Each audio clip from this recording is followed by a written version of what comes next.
Hola, ¿qué tal? Es tiempo de hablar. Bienvenidos a este espacio de periodismo, de información, de análisis, de reflexión.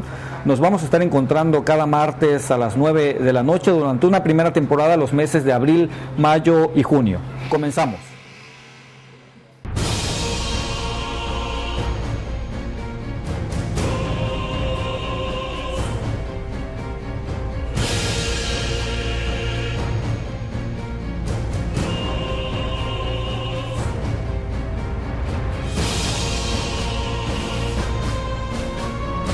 Continuamos, es tiempo de hablar y yo le aprecio a la periodista Ana Lilia Pérez, quien, fíjese usted, hizo un libro titulado El Cártel Negro, cómo el crimen organizado se ha apoderado de Pemex.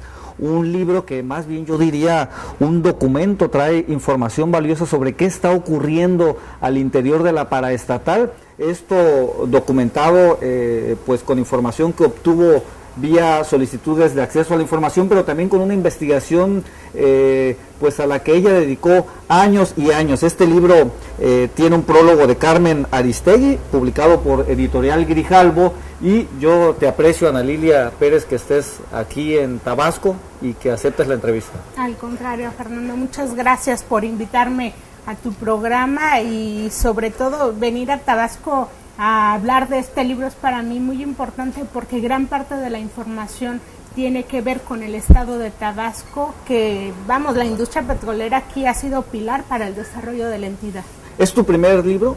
No, yo tengo varios libros que se refieren básicamente a actos de corrupción, que es uno de los temas que yo investigo regularmente en mi trabajo como periodista. El libro que precedió a este fue el de Camisas Azules, Manos Negras, el saqueo de Pemex desde Los Pinos, que fue un libro muy polémico que tuvo un amplio impacto en un amplio sector de la población y sobre todo en la clase política en México, puesto que era un libro que documentaba actos graves de corrupción en torno a la industria petrolera vinculados a altos funcionarios del gobierno federal y a la... ¿Qué indicio tuviste para decir aquí debo entrar?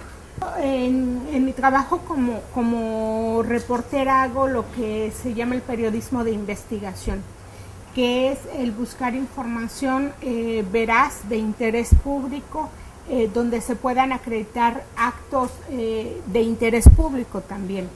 Y bueno, para un país como México, cuya economía está petrolizada, ¿qué más asunto de interés puede ser que el sector petrolero?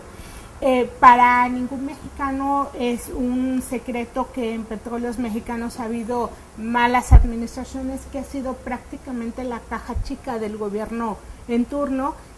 Sin embargo, mira, ¿priistas o panistas? De cualquier partido. Porque se anunció un cambio y parecía que iban a cambiar las cosas con el cambio del régimen, digamos, o de la predominancia de un partido político en el poder presidencial.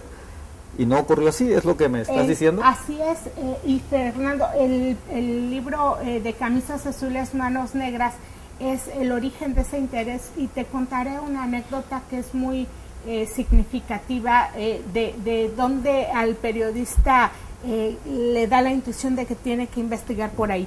En el año de 2004 yo tuve una reunión con quien era director de Pemex Exploración y Producción, que fue funcionario en esta zona de Tabasco, que era Luis Ramírez Corzo, en una reunión privada en un salón del Club de Industriales, que es un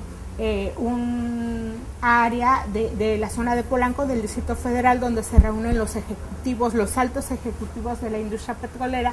Él me contó cómo desde la Presidencia de la República se le presionaba a los funcionarios de Pemex para asignarle contratos a ciertas empresas donde los hijos de Marta Sagún tenían comisiones económicas. Marta Sagún, esposa de Vicente Fox, quien entonces era la primera dama. Imagínate tú que el director, un directivo de Petróleos Mexicanos, te está narrando en franco agobio que ya no aguanta la presión que se hace desde Los Pinos, porque la esposa del presidente le está diciendo a qué empresas darles ciertos contratos. Dices que te lo dijo agobiado ya. Me lo dijo agobiado, y esto se narra puntualmente en el libro Camisas Azules, Manos Negras, porque en ese momento no era que el director decidiera darle un contrato a una empresa, sino que tenían todo un proceso de licitación que no habían ganado las empresas a las que pretendía beneficiarse desde Los Pinos.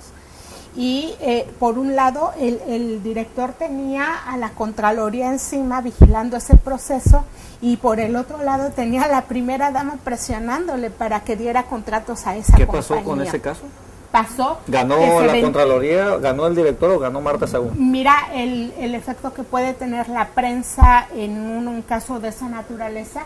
Publiqué yo esa información, el cómo desde la presidencia se pretende influir en la asignación de contratos a favor de empresas que no habían ganado los procesos de licitación, y cuando salió a la luz pública esta información, Petróleos Mexicanos se vio obligado de manera oficial a asignarle el contrato a la empresa que ganó la licitación y no a la que pretendía beneficiar lo que la debía primera hacer, dama, lo que debía hacer por ley.